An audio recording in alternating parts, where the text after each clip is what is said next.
저는 오늘 요한복음 1장 43절에서 49절을 본문으로 무화과 나무 아래에 나다나엘이라는 제목의 하나님 말씀 나누겠습니다. 2주 전에 저희가 너희는 무엇을 구하느냐라는 제목의 말씀을 나누었는데요. 이제 그때 침례 요한의 제자였던 안드레와 요한이 예수님을 어떻게 만나고 구원받는지에 대해서 살펴보았습니다. 이 안드레와 요한은 하나님의 의를 구하면서 자기 죄 문제와 씨름하는 사람이었기 때문에 세상 죄를 제거하시는 하나님의 어린 양을 보라라는 침례 요한의 말을 듣고 예수님을 따랐고, 그렇게 예수님께서 메시아 그리스도임을 깨닫고 발견하고 구원받게 됩니다. 그리고 저희가 지난주는 하나님에 대한 믿음을 가지라는 제목의 말씀을 나누면서 당시 유대 종교 지도자들의 모습이 어떠했는지를 살펴보았는데요. 그 누구보다 하나님의 의를 구하면서 자기 죄와 싸워야 했던 이스라엘 종교 지도자들의 모습이 마치 열매가 하나도 없는 무화과 나무와 같았습니다. 지난주에도 말씀드렸지만 겉으로 보면 그들의 잎사귀가 무성해 보였습니다.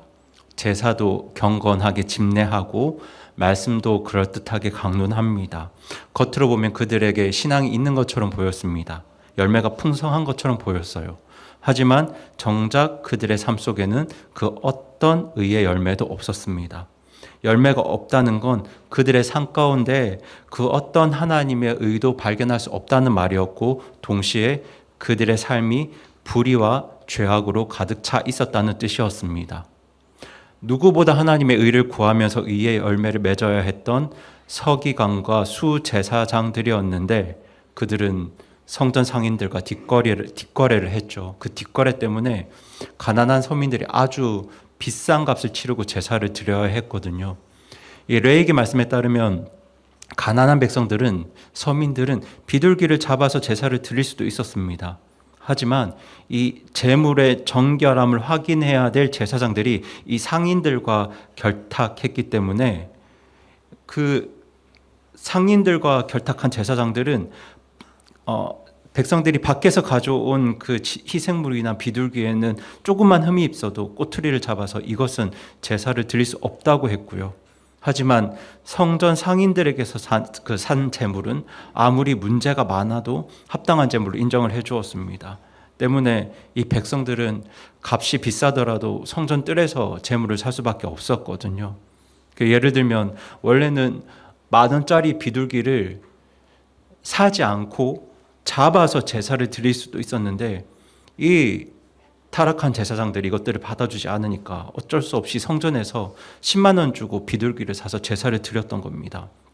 그렇게 취한 풍리를 이 상인들은 제사장, 서기관들과 나누었고요. 이것이 당시 예루살렘 성전 지도자들의 모습이었습니다.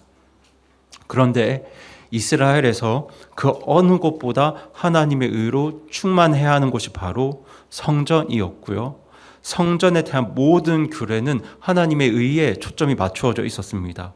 그래서 그곳을 거룩한 곳, 구별된 장소라는 뜻을 가진 성전으로 불렀거든요. 성전에서 일했던 사람들도 마찬가지입니다. 누구보다 하나님의 의를 구하고 그 의를 드러내야 하는 사람들이 바로 서기관과 제사장이었습니다. 하나님께서 그들을 세우시고 구별하신 목적은 하나님의 공의와 정의를 행하고 이것들을 드러내는 데 있었습니다. 하지만 당시 서기관과 제사장들은 하나님의 의에는 조금도 관심이 없었습니다. 여러분, 만약 그들이 하나님의 공의를 구했다면, 하나님의 올바름을 구했다면 어떻게 성전 상인들과 감히 뒷거래를 할 수 있었겠습니까? 그것도 성전 안에서 말이죠.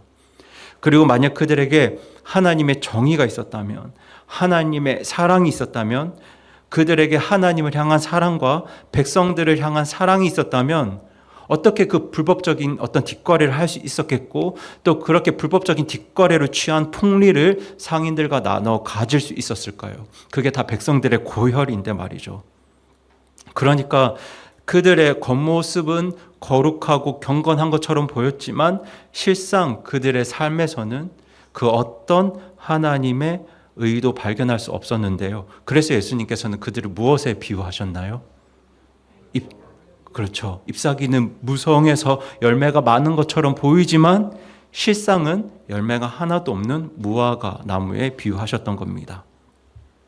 그런데 오늘 본문에는 무화과 나무 아래 있는 한 남자가 등장합니다.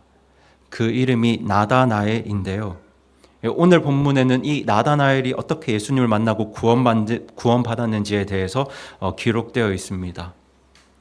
그런데 제가 열매 없는 무화과 나무에 대한 말씀을 묵상한 후에 이 말씀을 보니까 나다나엘이 무화과 나무 아래 있었다는 말씀이 저에게는 개인적으로 참 인상적으로 다가왔습니다. 저는 오늘 예수님을 만나고 구원받은 이 나다나엘의 모습을 보면서 우리가 하나님 앞에 어떤 모습으로 서야 하는지 살펴보기를 원하는데요. 이를 나누기 앞서 오늘 본문의 이야기를 먼저 간단하게 한번 정리를 해보겠습니다. 저희가 두 주 전에 침례 요한의 제자 안드레와 요한에 대해서 나누었는데 이 두 사람은 세상 죄를 제거하시는 하나님의 어린 양이라는 말씀을 듣고 예수님을 따랐고 예수님이 메시아 그리스도라는 사실을 알게 됩니다. 그 후에 안드레는 자기 가족을 찾아가서 예수님을 전하는데요. 그렇게 구원받은 사람이 누구냐면 바로 예수님의 수제자였던 베드로입니다. 그리고 오늘 본문 43절에서 예수님은 빌립이라는 사람을 부르세요. 그런데 여러분, 안드레와 요한은 스스로 예수님을 찾아갔거든요. 그런데 빌립은 예수님께서 직접 부르셨습니다. 그리고 적어도 요한복음에만 국한해서 보면 요한복음에서 예수님이 직접 부르신 유일한 제자가 바로 빌립입니다.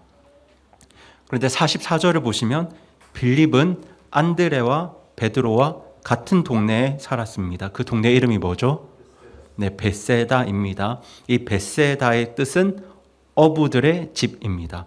그러니까 우리말로 어촌이 벳세다입니다.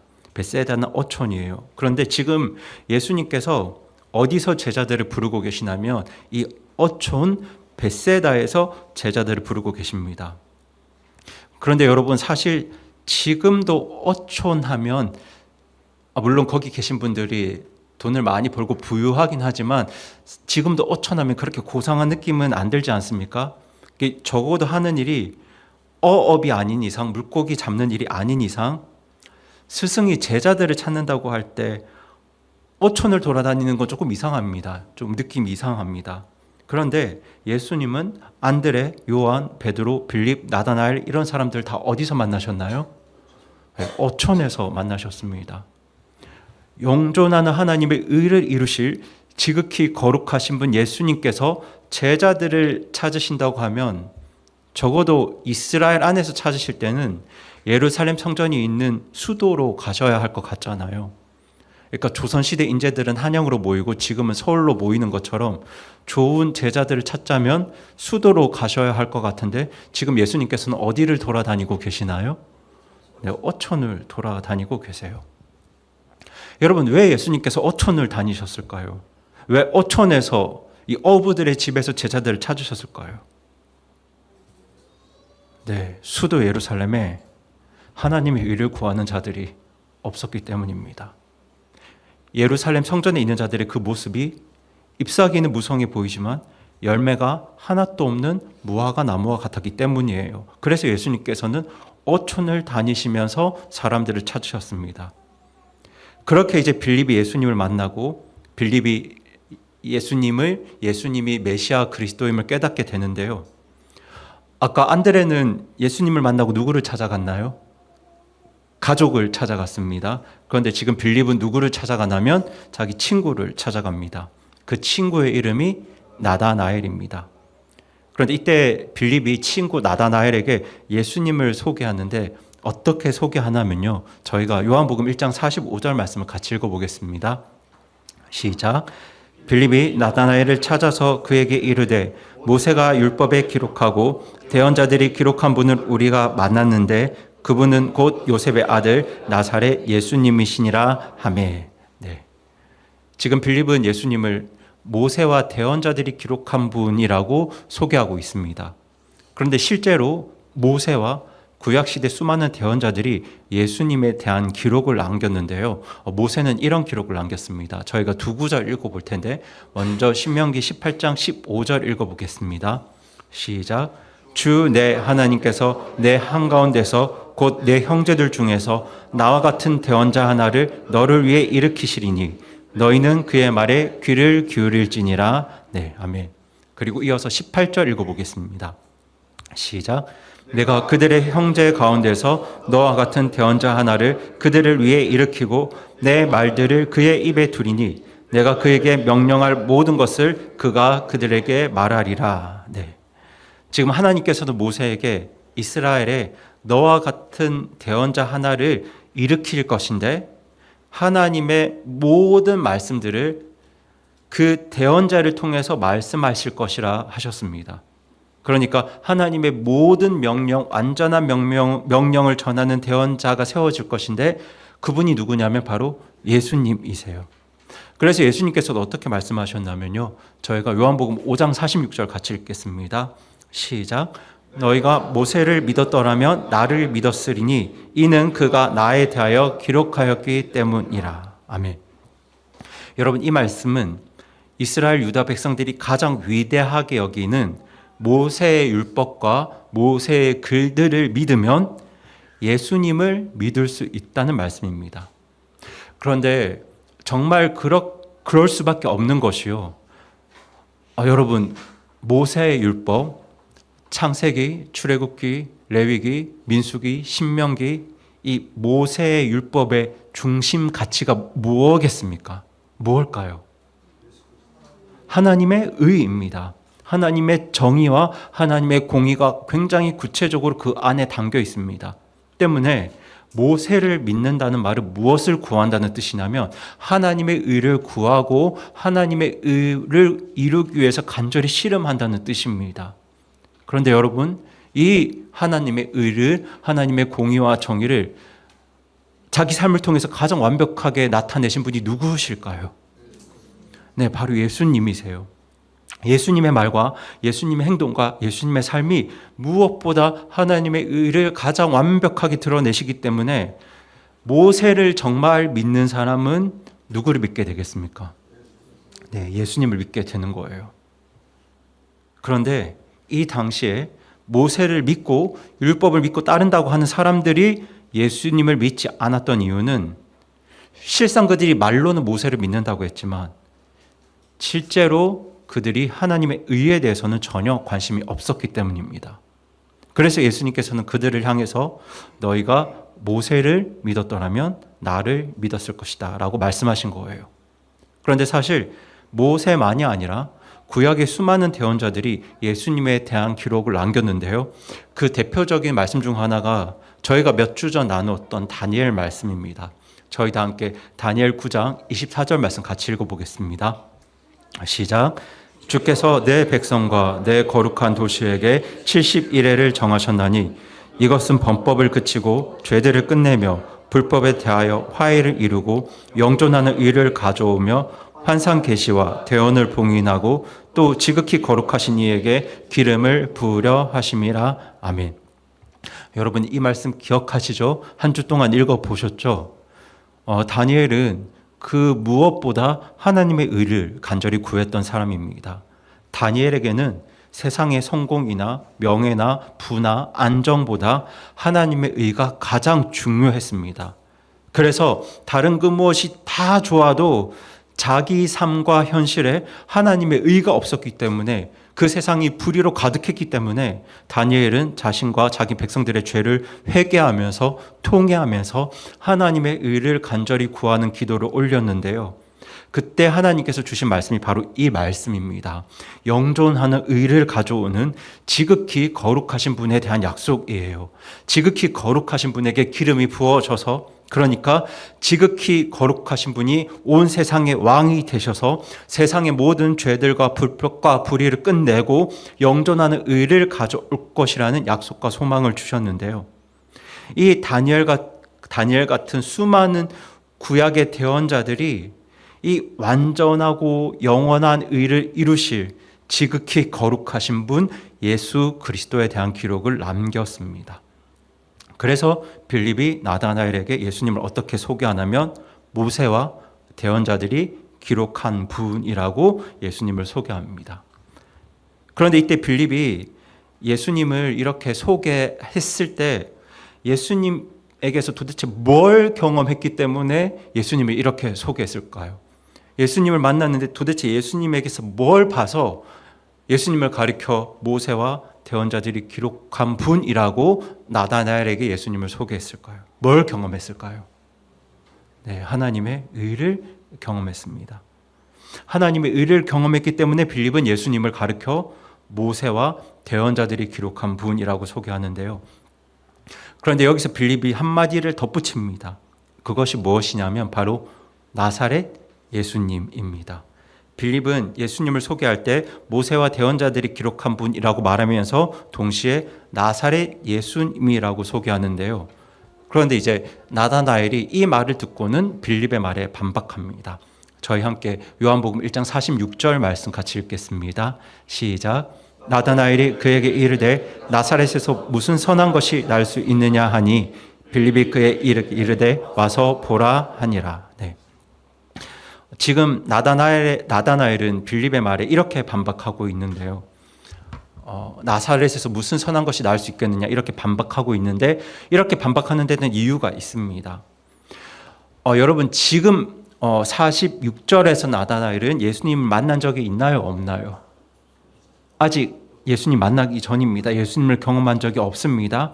그러니까 아직 예수님을 경험한 적이 없는 빌립이 메시아 그리스도에 대해서 알고 있는 말씀 사실 중에 하나는 그분이 나사렛에서가 아니라 유다 베들레헴에서 오실 거라는 말씀이었어요.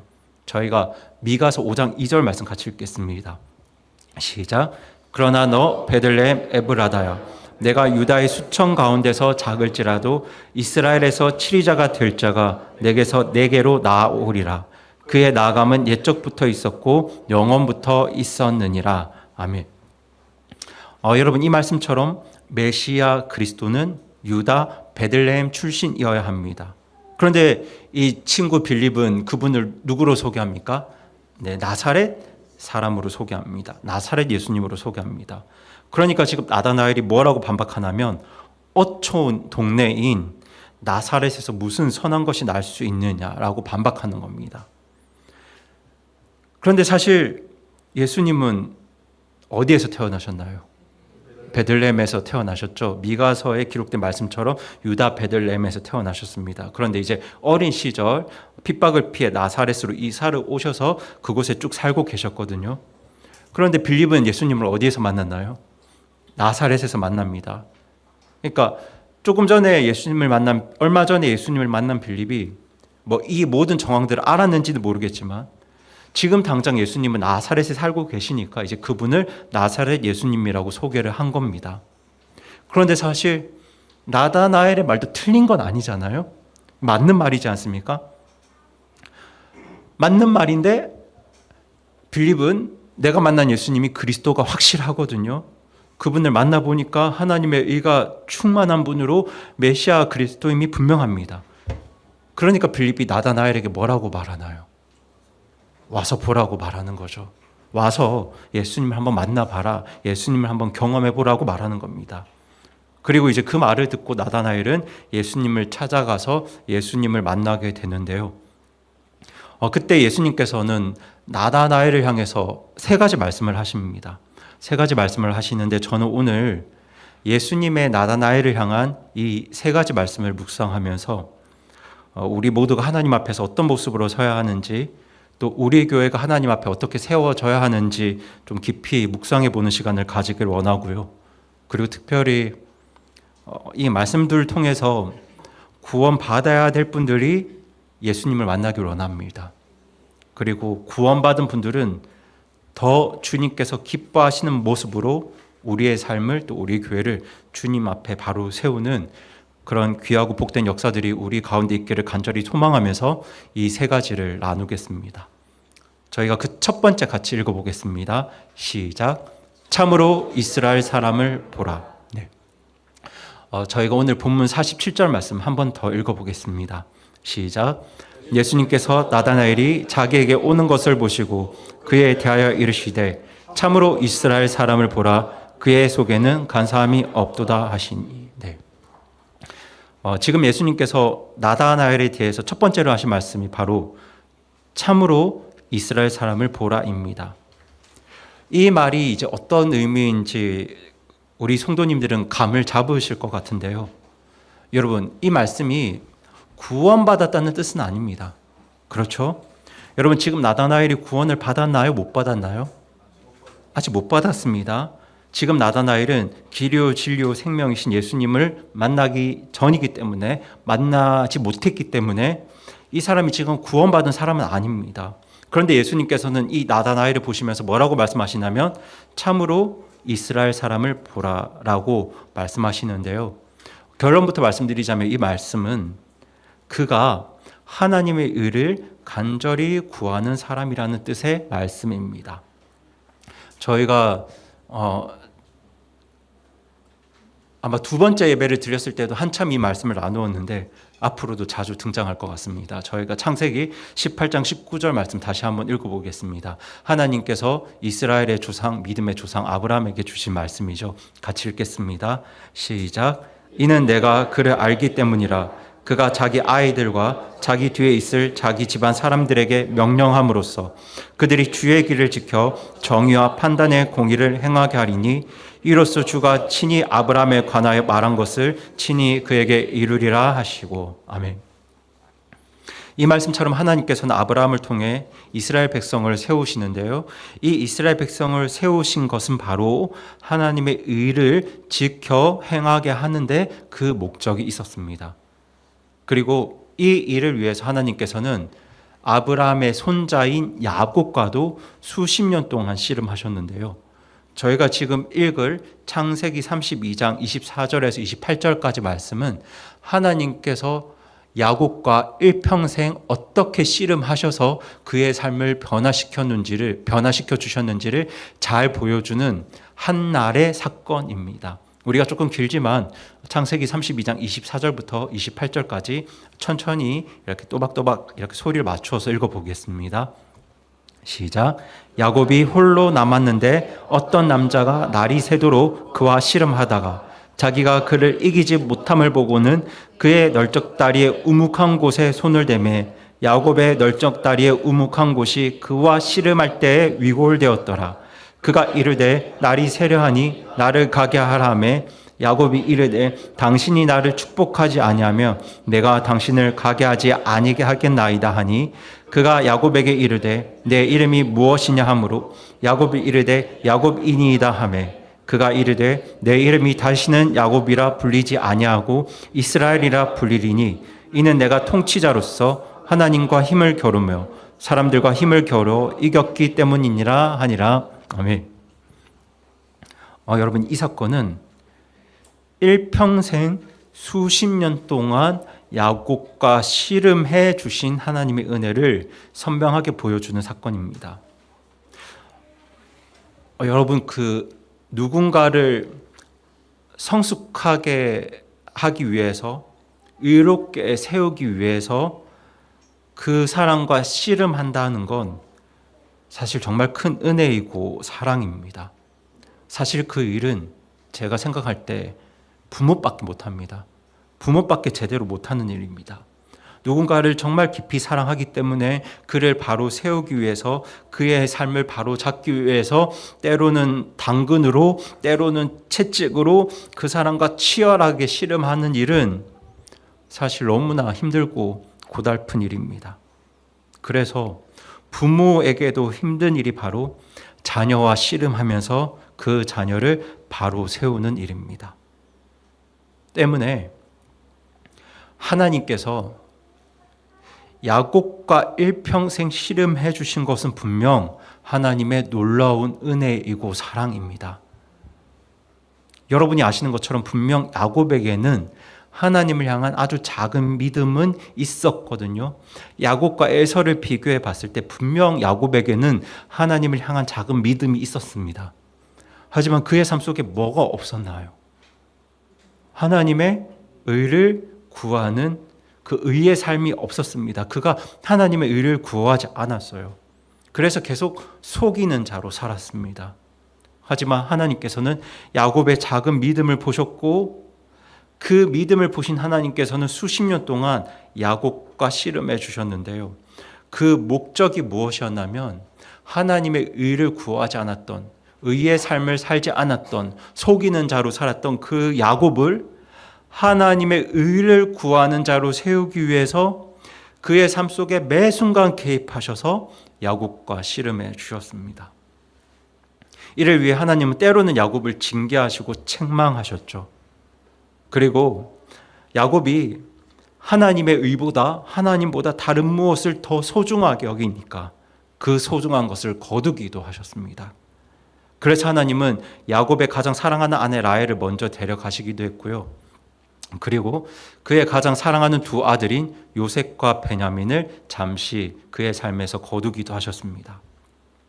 그렇게 하나님은 수십 년 동안 야곱과 씨름하시면서 야곱의 이름을 뭘로 바꿔주셨냐면요. 바로 이스라엘로 바꿔주십니다. 여러분, 이스라엘의 뜻은 하나님의 군대입니다. 하나님의 군대라는 말은 하나님을 따르는 자, 하나님께 복종하는 자라는 뜻인데요. 그런데 저희가 하나님을 따른다, 하나님께 복종한다고 할 때 여러분, 하나님께 복종한다는 것이 도대체 뭘 의미할까요?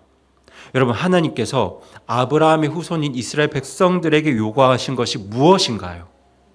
바로 하나님의 의거든요. 그러니까 하나님은 야곱과 수십 년 동안 씨름하시면서 야곱을 속이는 삶을 살았던 야곱을 하나님을 따르는 군대인 이스라엘로 바꾸어 주신 거예요. 그의 삶 가운데 하나님의 의라고는 찾아볼 수 없었던 그 야곱의 삶을 하나님의 의를 구하는 이스라엘의 삶으로 변화시켜 주신 겁니다. 수십 년 동안 씨름하시면서요.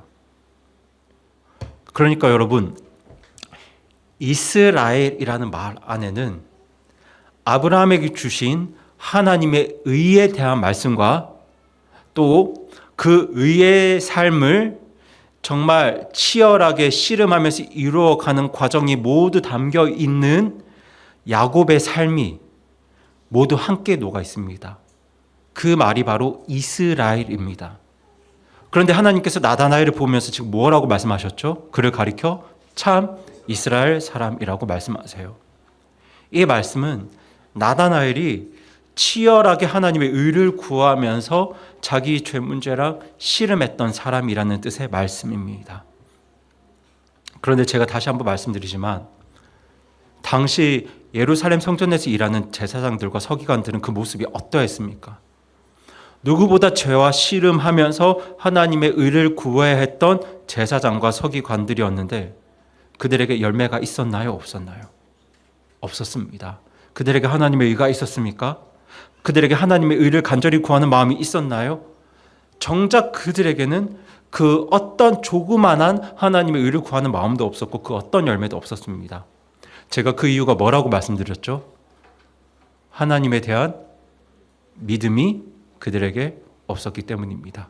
그래서 제가 지난주에 뭘 가지라고 권면드렸나요? 하나님에 대한 믿음을 가지라고 제가 말씀드렸습니다.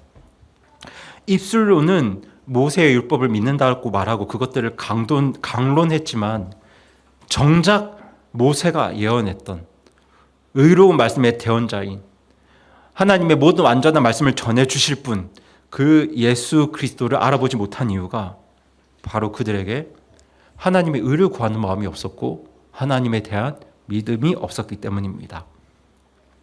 그런데 보세요. 여러분, 그들도 서기관과 제사장들도 아브라함의 후손입니다. 혈통으로 봤을 때 이스라엘 사람입니다. 그런데 예수님께서는 그들을 바라보시며 뭐라고 말씀하셨죠? 이스라엘 사람이라고 말씀하셨나요? 아닙니다. 열매 없는 무화과 나무라고 말씀하셨어요. 반드시 심판을 받고 불 속에 던져져서 소멸될 자들이라고 말씀하셨습니다. 그렇게 말씀하셨어요. 그런데 지금 나다나엘을 향해서는 뭐라고 말씀하시죠? 참 이스라엘 사람이라고 말씀하세요. 하나님께서 이렇게 말씀하신 이유는 나다나엘이 그 나름대로 간절하게 하나님의 의를 구했던 사람이기 때문입니다. 하나님의 의를 구하면서 그 하나님의 의 앞에서 자기 죄 문제를 놓고 치열하게 씨름한 사람이었기 때문이에요. 여러분, 안드레와 요한이 하나님의 의를 간절히 구했기 때문에 어떤 말씀을 듣고 예수님을 따랐죠? 세상 죄를 제거하시는 하나님의 어린 양이라는 말씀을 듣고 예수님을 따랐던 것처럼 나다나엘 역시 하나님의 의를 구하는 자였기 때문에 그 의 앞에 서서 자기 삶을 놓고 씨름하는 사람이었기 때문에 하나님께서 그를 향해서 뭐라고 부르시냐면 참 이스라엘 사람이라고 불러주셨던 겁니다. 다산 성서침례교회 성도 여러분, 저는 오늘 하나님께서 우리 교회를 향해서 우리 각 사람을 향해서 이렇게 불러주셨으면 좋겠습니다. 구원의 유무와 상관이 없이 지금 나다나엘이 구원 받았나요? 아니죠. 그것과 상관없이 저와 여러분 한 사람 한 사람을 보시면서 참 이스라엘 사람이로다 이렇게 말씀해 주셨으면 정말 좋겠습니다. 저는 정말 이 말씀처럼 우리가 무엇보다 하나님의 의를 구하는 자들이 되기를 간절히 바라는데요. 여러분 기억하시죠? 하나님의 의를 구하는 자들은 다니엘처럼 무엇보다 하나님의 의를 가장 중요하게 여깁니다. 성공보다, 가족보다, 재물보다, 행복보다, 명예보다, 내 경험보다 하나님의 의를 더 중요하게 여깁니다. 그리고 하나님의 의를 구하는 자들은 무엇보다 하나님의 의에 관심을 두고 하나님의 의를 배우려고 합니다. 그래서 예배를 드리고 하나님 말씀을 듣고 성경 말씀을 읽고 성경을 공부를 하고 그리고 또 지체들과 교제하는 거예요. 그리고 여러분, 하나님의 의를 구하는 사람들은 무엇보다 그 하나님의 의 앞에서 자기 죄 문제를 놓고 치열하게 씨름하며 살아갑니다. 그 죄를 미워하고 그 죄를 버리길 원하고 그렇게 내 삶 속에 의의 열매가 하나님의 공의의 열매가 하나님의 정의의 열매가 아름답게 맺어지기를 간절히 바라고 소망합니다. 그게 하나님의 의를 구하는 사람입니다. 여러분 그렇게 하나님의 의를 간절히 구하면 구원받지 못한 분들이 예수님 통해서 구원받을 수 있으십니다.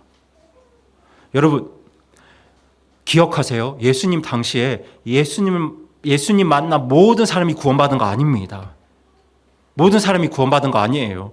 예수님은 모든 사람을 비추는 빛으로 자기 백성에게 오셨고요. 정말 많은 사람들이 예수님을 직접 만나고 직접 경험했습니다. 그런데 하지만 그들 중 대부분은 구원받지 못했습니다. 예수님이 어떤 분인지도 깨닫지도 못했습니다. 심지어 성전에서 일하는 서기관과 제사장들도 요즘 말로 하면 교회 목사님과 집사님들도 예수님이 어떤 분인지 깨닫지 못한 채 그분을 받아들이지 않았습니다. 그래서 요한복음 1장 11절 말씀에는 그분께서 자기 백성에게 오셨는데 그분의 백성이 예수님을 받아들이지 않았다고 말씀하고 있습니다. 그들이 왜 예수님을 알아보지 못했을까요? 왜 예수님을 깨닫지 못했을까요? 예수님을 직접 만나고 대화하고 눈앞에서 경험했는데 왜 구원받지 못했을까요? 하나님의 의에 전혀 관심이 없었기 때문입니다. 하지만 하나님의 의를 구하면서 자기 죄 문제와 치열하게 씨름했던 안드레와 요한과 베드로와 빌립과 나다나엘은 예수님을 만났을 때 무엇을 깨닫게 되냐면 그분이 메시아 그리스도임을 깨닫게 되고 그렇게 구원받게 됩니다. 당시 수도 예루살렘 출신 귀족들 대부분은 예수님을 알아보지 못했는데 예수님을 눈앞에 보고서도 그분이 메시아임을 깨닫지 못하고 구원받지 못했는데 벳세다 오촌에 살고 있는 그 어부들은 예수님 만났을 때 그분이 메시아 그리스도임을 바로 발견합니다. 왜냐하면 그 사람들은 참 이스라엘 사람이었기 때문이에요. 그들이 뭘 구하는 사람이었기 때문이죠? 하나님의 의를 간절히 구하는 자들이었기 때문입니다. 그러니 여러분 교회에 오실 때 저는 여러분이 무엇보다 하나님의 의에 관심을 두셨으면 좋겠습니다. 하나님의 의에 관심을 가지고 하나님의 의를 간절히 구하신다면 구원받지 않으신 분들도 예수님이 어떤 분인지 깨닫게 되실 것이고 왜 예수님께서 나를 대신해서 십자가에서 죽을 수밖에 없으셨는지 그 이유를 분명히 알게 되실 겁니다. 그렇게 하나님의 의를 간절히 구할 때 구원받지 못한 분들이 예수님께서 메시아임을 깨닫고 그리스도이심을 깨닫고 그렇게 예수님 믿고 구원받게 되실 겁니다. 여러분, 우리 교회 안에 이런 구원의 역사가 끊이지 않도록 여러분 간절히 기도해 주시기 바랍니다. 그리고 구원받은 성도 여러분, 우리도 참 이스라엘 사람이 되어야 합니다. 여러분, 영적인 의미에서 이스라엘 사람인가 아닌가는 핏줄에 달려있지 않습니다. 아브라함의 후손이어야 참 이스라엘 사람이 될 수 있는 게 아닙니다. 우리가 하나님의 의를 간절히 구하면 참 이스라엘 사람이 됩니다. 우리를 구원하신 예수 그리스도와 우리 안에 계신 성령님의 도우심을 힘입어서 하나님의 의를 구하고 하나님의 의를 지켜 행하면 우리는 참 이스라엘 사람이 될 수 있습니다. 그리고 하나님께서 우리를 구원하신 목적이 바로 여기에 있습니다. 우리가 무엇보다 하나님 의를 구하고 하나님의 의가 충만한 하나님의 나라, 하나님의 왕국을 구하는 것이 바로 하나님께서 우리를 구원하신 목적입니다. 그런데 생각해 보세요, 여러분.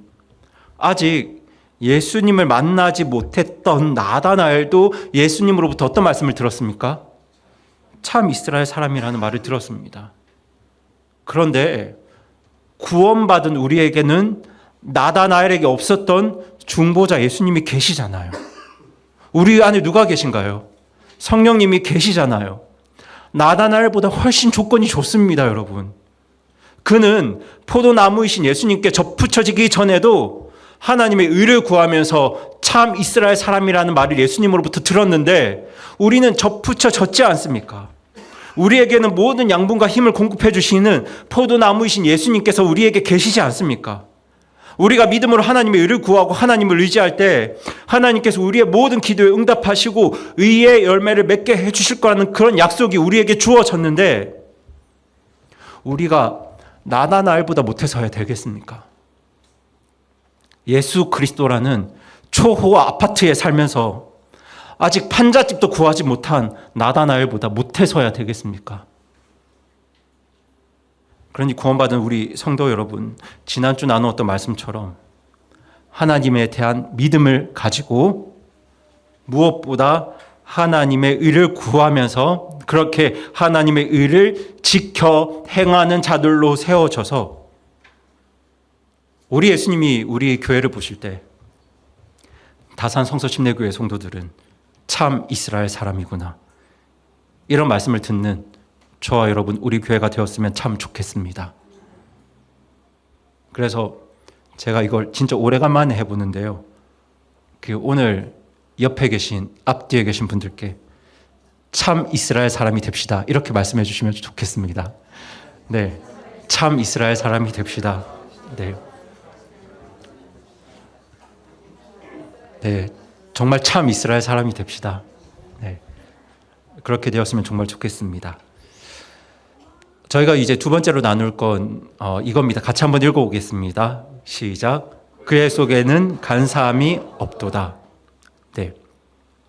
요한복음 1장 47절에서 예수님께서 나다나엘에게 주신 그 두 번째 말씀은 그의 속에 간사함이 없도다라는 말씀인데요. 이 뜻은 어렵지 않습니다. 말 그대로 속이는 것이 없다, 꾸미는 것이 없다라는 뜻의 말씀입니다. 그런데 여러분, 우리는 지난주에 속이는 자, 간사한 자들을 보았습니다. 그들이 누구였나요? 그렇죠. 예루살렘 성전에서 일하는 제사장과 서기관들이었습니다. 그들은 속이는 자들이었고 간사한 자들이었습니다. 그들의 겉모습은 하나님을 향한 믿음이 있는 것처럼 보였지만 실제로 그들 안에는 어떤 믿음도 없었습니다. 하나님의 의를 구하는 마음이 조금도 없었습니다. 그래서 하나님은 그들을 속이는 나무에 비유하셨습니다. 잎사귀는 무성에서 열매가 있는 것처럼 보이지만 실제로 열매는 하나도 없는 무화과 나무에 그들을 비유하십니다. 그런데 여러분, 오늘날 우리나라 교회 안에도 속이는 나무가 얼마나 많을지 가늠이 되지 않습니다. 겉으로 보면 목사이고 집사이고 장로이고 권사입니다. 몇 대째 믿음의 가문이라고 합니다. 교회에서 예배를 드리는 모습도 교회 안에서 섬기고 일하는 모습도 다 그럴듯하게 보입니다. 하지만 그렇게 보이는 모든 분들의 중심에 그분들의 삶에 하나님의 의를 간절히 구하고 하나님의 의를 배우고 이를 지켜 행하는 삶이 있다면 얼마나 좋을까요? 저는 우리나라에서 교회 다니는 분들 중에 절반이라도 하나님의 의를 간절히 구한다면, 예수님을 의지해서 의의 열매를 맺기를 간절히 소망한다면, 저는 우리나라의 교회 모습이 지금과는 전혀 다른 모습이 되어 있을 거라고 생각합니다. 그리고 하나님께서 지금 저와 여러분을 보시면서도 잎사귀는 무성하지만 열매는 하나도 없는 무화과 나무라고, 우리를 향해서 사람을 속이고 있는 사기꾼 나무라고 그렇게 말씀하시지 않을까 우리 역시 두려워해야 합니다. 그런데 예수님께서 나다나엘을 향해서는 반대로 말씀하세요. 그에게 뭐가 없다고 하시나요? 간사함이 없다고 하세요. 그에게 속이는 것이 없다고 하십니다. 예수님께서는 이 부분을 굉장히 높게 평가하십니다. 여러분, 저는 우리의 믿음과 신앙에 정말 간사함이 없기를 바랍니다. 우리 교회가 하나님 앞에 진실하기를 바랍니다. 그리고 저는 우리 교회 성도분들께서 이 간사함이 없는 믿음을 위해서 노력해 주시는 것 정말 감사하게 생각합니다. 제가 주일날은 이제 여러분과 긴 시간 교제를 못하지만 수요일, 금요일에는 정말 오랜 시간 교제하면서 여러분들의 이야기를 듣는데요. 그때 하나님께 정말 감사드리는 건 우리 성도분들이 그래도 간사함이 없는 믿음, 속이는 것이 없는 믿음을 구하고 계신다는 그 사실에 하나님께 참 감사를 드립니다. 그런데 여러분, 간사함 없는 믿음이 도대체 뭘까요? 그게 뭐냐면 있으면 있다고 말하고 없으면 없다고 말하는 게 바로 간사함이 없는 믿음입니다. 없는데 있는 척하고 있는데 없는 척하는 게 속이는 믿음입니다. 저는 우리 모두가 적어도 하나님 앞에서는 진실하게 설 수 있기를 바라는데요. 여러분, 사실 우리가 아무리 척해본들 누구는 다 아십니까? 하나님은 다 아시잖아요. 그러니까 하나님 앞에서 척하는 것만큼 사실 어리석은 짓이 없습니다. 우리가 척할 필요가 없어요. 그래서 제가 우리 교회 성도분들께도 특별히 부탁드리고 싶은 내용이 있는데요. 제가 주일 오후 교제 시간에 금주에 말씀을 나누지 않고 지난주에 나눈 말씀을 교제하자고 부탁드린 이유도 바로 여기에 있습니다. 주일 오후에 이렇게 모여서 교제하실 때 간사함이 없는 믿음을 가지고 나의 삶과 나의 이야기를 중심으로 교제해 주시기를 꼭 부탁을 드립니다. 물론 제가 주보에 올리는 질문이 어떤 분들에게는 좀 어려운 질문일 수도 있습니다. 그러면 꼭 거기에 맞춰서 말씀을 안 하셔도 됩니다. 그냥 교회에 오셔서 말씀을 들으시고 사람들을 만나면서 했던 나의 생각과 나의 느낌들을 솔직하게 진실하게 나눠주셨으면 정말 좋겠습니다. 그리고 구원받은 성도분들도 근래에 내 모습이 하나님 앞에서 어떠했고 내가 하나님 앞에 어떤 슬픔을 드렸고 내가 어떤 부분에서 하나님의 은혜와 도우심을 입었는지 이런 나의 이야기를 중심으로 진솔하게 교제해 주시기를 부탁드립니다. 물론 어떤 분들은 하나님께서 깨닫게 해주신 말씀이 너무 놀랍고 귀해서 그 깨달은 말씀들을 나누실 수도 있고 정말 그 마음이 충분히 이해가 되고 공감도 되는데요. 하지만 우리가 내 이야기를 빼놓고 내 삶을 빼놓고 깨달은 말씀만 나누다 보면 우리는 자칫 교회 안에서 진실함을 잃어버릴 수도 있게 됩니다. 저도 교회 안에서 이것들을 많이 경험했거든요. 그리고 우리가 설교가 아니고 예배가 아니라 서로 교제하는 가장 중요한 이유는 지체들의 삶을 통해서 하나님을 경험하고 싶어서잖아요. 이분의 삶 속에 어떤 연약함과 어려움이 있는지, 그리고 또 그 가운데 어떤 노력과 순종의 어떤 노력들이 있었는지, 그리고 그 가운데 또 어떻게 하나님께 간절히 기도하면서 하나님께 구할 바를 구하셨는지, 그리고 그 가운데 하나님께서 또 어떻게 역사하셨는지, 그렇게 우리가 서로의 삶을 통해서 하나님을 더 깊이 경험하고 알아가길 원하는 것이 바로 교제의 목적이지 않습니까? 예를 들어서 하나님의 의를 따르자면 내가 내 가족들에게는 이렇게 말하고 이렇게 행동했어야 되는데 그러지 못했던 내 모습, 그리고 또 나는 이렇게밖에 할 수 없었던 사람이었는데 하나님께 기도하고 순종하고자 결단했더니 하나님께서 이렇게 도와주셨다는 나의 이야기들, 저는 그렇게 나의 이야기를 가능한 진솔하게 나누는 시간이 우리의 교제 시간이 되기를 간절히 바라고 소망합니다. 말씀을 준비해서 전하고 나누는 일은 제가 정말 최선을 다해서 여러분을 섬기겠습니다. 그리고 어떤 경우에 제가 혼자서 역부족이라고 생각되면 그런 경우에는 제가 또 몇몇 분들에게 성경 교사의 역할과 섬김을 부탁드릴 때도 있을 겁니다. 그런 순간이 오면 또 교사로서 그 역할을 열심히 해주시고요. 그런 경우가 아니라면 적어도 우리의 교제는 하나님 앞에서 또 성도들 앞에서 간사함이 없는, 속이는 것이 없는 진실한 교제가 되었으면 참 좋겠습니다.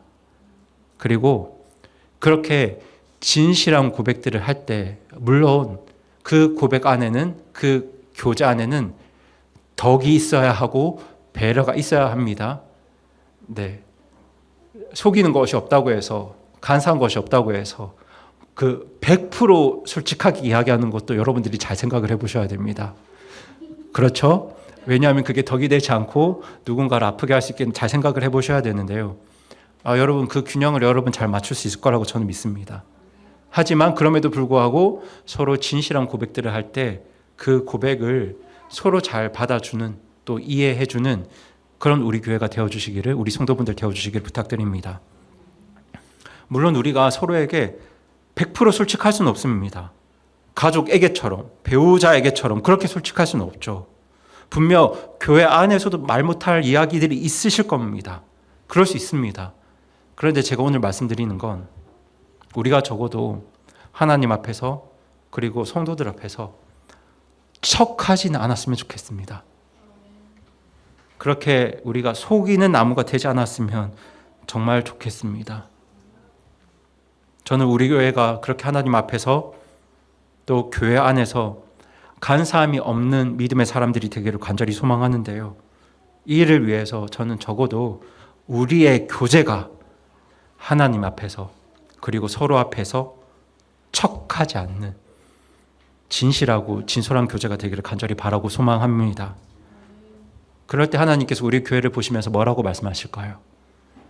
내 속에 간사함이 없도다 말씀하시면서 저와 여러분 우리 교회를 놀랍게 축복하실 줄로 믿고 확신합니다. 그리고 세 번째 같이 읽겠습니다. 시작. 너를 무화과 나무 밑에서 보았다. 네. 저희 다 함께 요한복음 1장 48절 말씀 같이 읽겠습니다. 시작. 나다나엘이 그분께 이르되 어떻게 나를 아시나이까 하며 예수님께서 그에게 대답하여 이르시되 빌립이 너를 부르기 전에 내가 무화과 나무 밑에 있을 때 내가 너를 보았노라 하시므로. 네. 하나님께서 나다나엘을 보시면서 그가 참으로 이스라엘 사람이고 그에게 간사함이 없음을 말씀하셨을 때 이 나다나엘이 어떻게 저를 아십니까? 라고 예수님께 되묻습니다. 이 나다나엘이 이렇게 대답한 건 나다나엘 자신에게 가장 중요했던 문제가 바로 하나님의 의와 진실함이었기 때문입니다. 여러분, 그 주식에 온 마음이 가 있는 분들은 무엇을 이야기해야 대화가 트일까요? 네, 주식 이야기해야 됩니다. 네, 그 이야기 해야지 대화가 트이고요. 우리 아기 어머니들, 육아 중에 계신 분들은 육아 이야기 하시면 눈이 번뜩 뜨이십니다. 스마트 기계에 관심 많은 청년들은 새로 나온 아이폰, 스마트폰, 노트북 이야기하면 바로 대화가 열립니다. 그렇게 상대방이 좋아하거나 중요하게 생각하는 이슈들을 딱 건들면 그 대화는 금방 진지해집니다. 그런데 지금 나다나엘이 그랬어요. 이 나다나엘이 평소에 뭘 가지고 가장 중요하게 여기면서 치열하게 씨름하고 있었냐면 바로 하나님의 의와 진실함을 가지고 씨름하고 있었는데요. 그때 예수님께서 자기를 향해서 뭐라고 말씀하시냐면 내가 참 이스라엘 사람이고 내 속에 간사함이 없다고 말씀하시는 거예요. 자기가 정말 중요하게 생각하고 씨름하던 부분을 예수님께서 말씀하셨던 겁니다. 그래서 나다나엘이 예수님을 향해서 뭐라고 말하냐면 어떻게 나를 아십니까? 라고 되묻습니다. 그런데 그때 예수님의 이어지는 대답이 뭐냐면 내가 무화과 나무 밑에 있을 때 내가 너를 보았노라 라는 말씀입니다. 무화과 나무 아래에 있는 나다나엘을 보았다는 이 말씀이 구체적으로 어떤 상황을 말하고 있는지 전 잘 모르겠습니다. 그런데 확실한 건 이 말씀을 들은 나다나엘이 곧바로 예수님이 메시아 그리스도임을 깨닫게 됩니다. 그래서 나다나엘이 어떻게 고백하냐면요. 저희 49절 말씀 같이 읽겠습니다. 시작. 나다나엘이 그분께 응답하여 이르되 랍비여 선생님은 하나님의 아들이시오 선생님은 이스라엘의 왕이시니이다 하매. 네. 지금 나다나엘은 무화과 나무 아래에 있는 자신을 보셨다는 예수님의 말씀을 듣고는 예수님을 바로 하나님의 아들 메시아 그리스도로 고백하게 되는데요. 저는 나다나엘이 이렇게 반응했던 데 이유가 있다고 생각합니다. 저는 이 무화과 나무가 하나님의 의를 간절히 구했던 그 나다나엘의 마음과 굉장히 깊은 연관이 있다고 생각합니다. 제가 앞서 말씀드렸지만 여러분 이스라엘 안에서 하나님의 의가 가장 충만하게 드러나야 하는 곳이 어디일까요? 네, 예루살렘 성전이어야 합니다. 말씀과 제사를 통해서 하나님의 공의와 정의가 지켜지고 행해지고 드러나는 곳은 바로 성전이어야 했습니다. 그러면 이 나다나엘과 같은 사람이 하나님의 의를 배우고 하나님의 의를 구하고 그 열매를 맺고 싶다면 어디로 가야 했을까요? 성전으로 가야 했습니다. 성전으로 가야 했어요. 그런데 지금 나다나엘이 성전이 아니라 어디에 있나요? 무화과 나무 아래에 있습니다. 그가 성전에서 하나님의 의를 구하지 못했습니다. 그 이유가 무언가요? 그렇죠. 그 성전에서 어떤 하나님의 의도 찾아볼 수 없었기 때문입니다. 제사장과 서기관들이 상인들과 결탁해서 불법과 죄악을 행하는 그 성전에서 그 어떤 하나님의 공의도 정의도 찾아볼 수 없었기 때문에 나다나엘은 성전이 아니라 무화과 나무 아래에서 홀로 말씀과 씨름하면서 하나님의 의를 구했던 것 같습니다.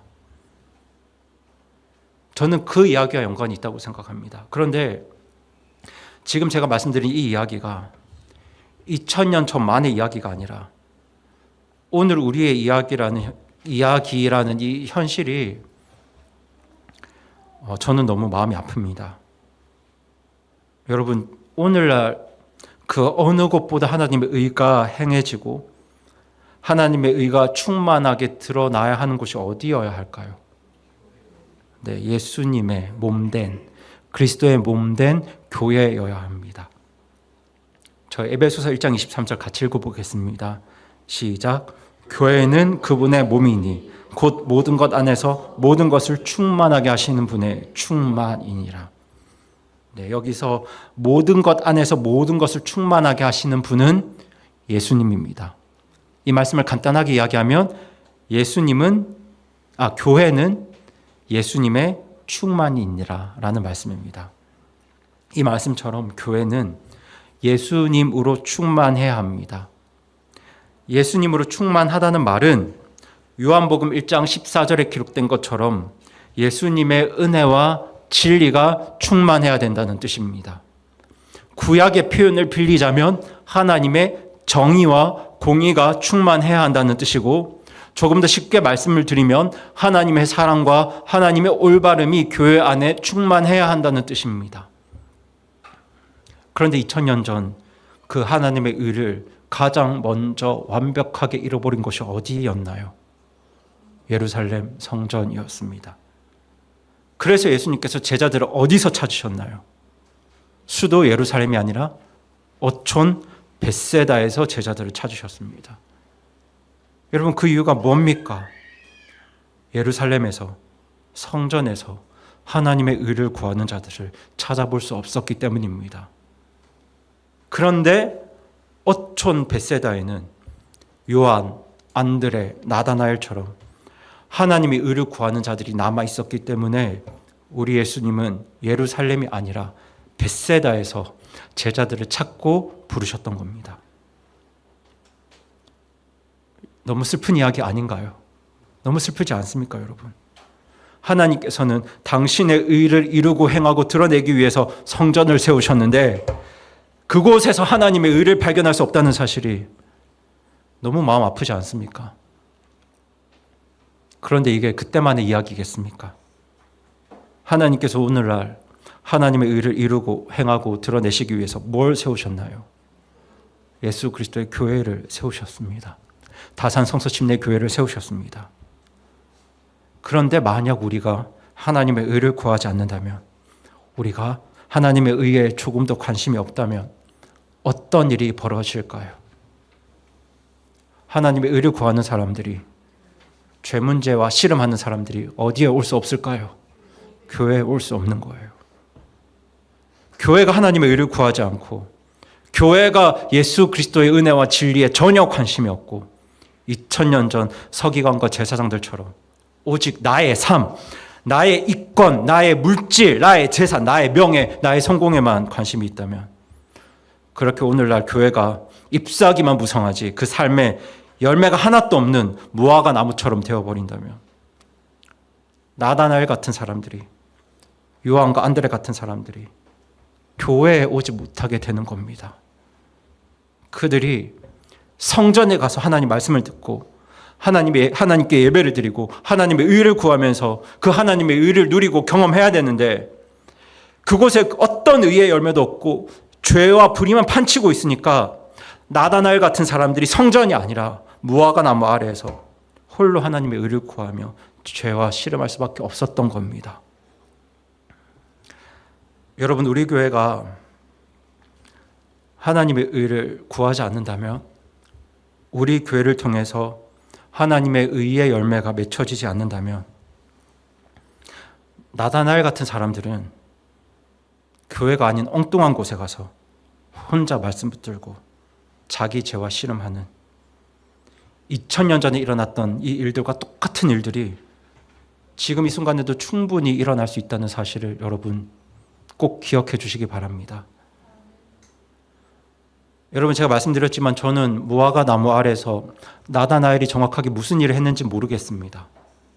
하지만 한 가지 확실한 건, 만약 당시 예루살렘 성전에 의의 열매가 있었다면, 당시 제사장과 서기관들에게 하나님의 의를 구하는 마음이 조금이라도 있었더라면, 나다나엘은 어디에서 하나님의 의를 구했을까요?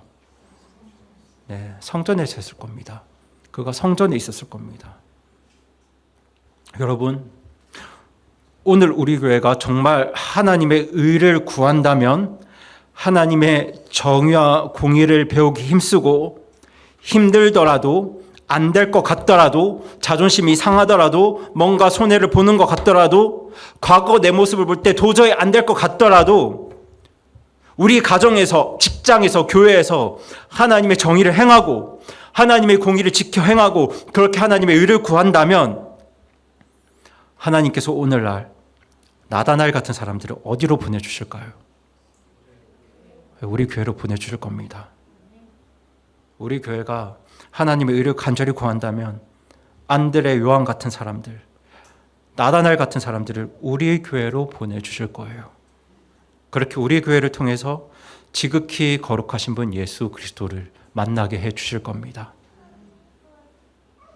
여러분, 저는 오늘 본문을 묵상할 때 성전이 아니라 무화과 나무 아래에서 외로이 하나님의 의를 구했던 나다나엘의 모습이 너무 마음이 아팠습니다. 오늘날 얼마나 많은 사람들이 교회에서 하나님의 의를 찾을 수 없기 때문에 혼자서 자기 일을 구하면서, 자기 길을 구하면서 외로이 씨름하고 있을까요? 오늘날 무화과 나무 아래에서 혼자 외로이 씨름하고 있는 나다나엘 같은 사람들이 얼마나 많을까요? 여러분, 지금 우리가 이런 현실 앞에서 정말 단호하게 작정하고 결단해야 하는데요.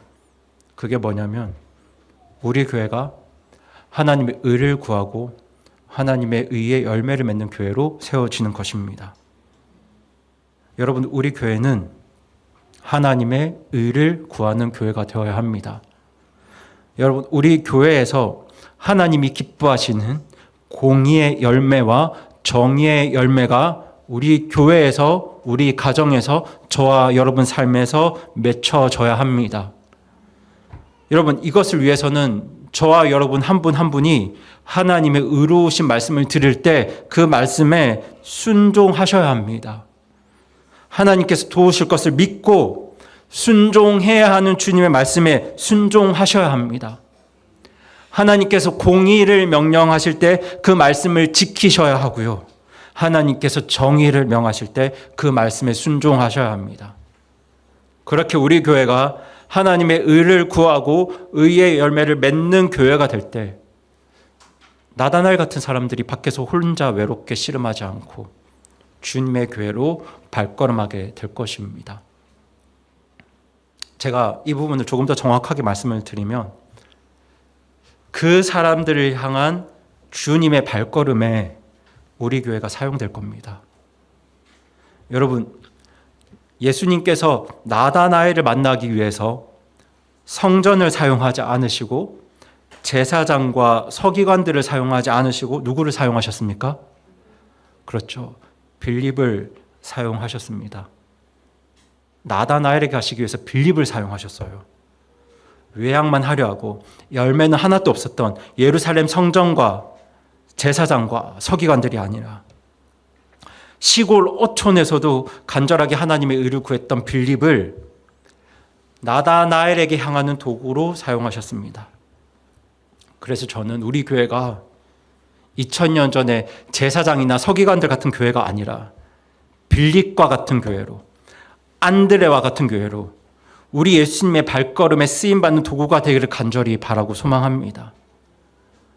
여러분, 이 일을 위해서 무엇보다 우리 교회는 하나님의 의를 구하고 하나님의 의의 열매가 맺혀지는 교회로 세워져야 합니다. 여러분, 이 일에 정말 함께 마음을 모아주시고요. 또 함께 열심히 동력해 주시기를 여기 계신 모든 분들께 정말 간곡히 부탁드립니다. 여러분, 이 마음을 가지고 정말 작심하고 결단하면서 옆에 계신 분들께 정말 간절히 간곡히 말씀해 주셨으면 좋겠는데요. 간단합니다. 이 바람과 소망을 이렇게 담아서 잘해봅시다. 이렇게 한번 말씀해 주세요.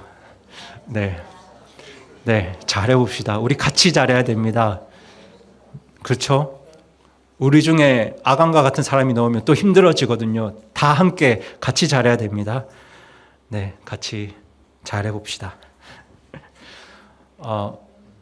저는 오늘 예수님께서 나다나엘에게 하신 세 가지 말씀을 나누었는데요. 그 첫 번째는 참 이스라엘 사람을 보라였고, 두 번째는 그 속에 간사함이 없도다 였습니다. 그리고 마지막은 너를 무화과나무 밑에서 보았다 였는데요. 그래도 저는 이 말씀 보면서 참 하나님께 감사했습니다. 만약 제가 예수님이었다면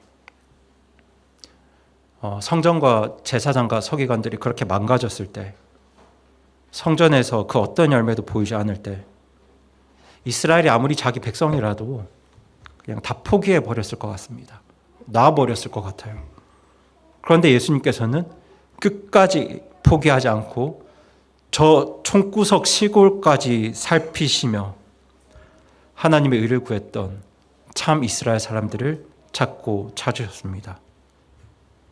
그 잃어버린 한 마리 어린 양을 찾는 우리 예수님의 열심이 지금도 멈추지 않고 계속되고 있기 때문에 우리가, 저와 여러분이 구원받는 겁니다. 그래서 구원받은 거예요.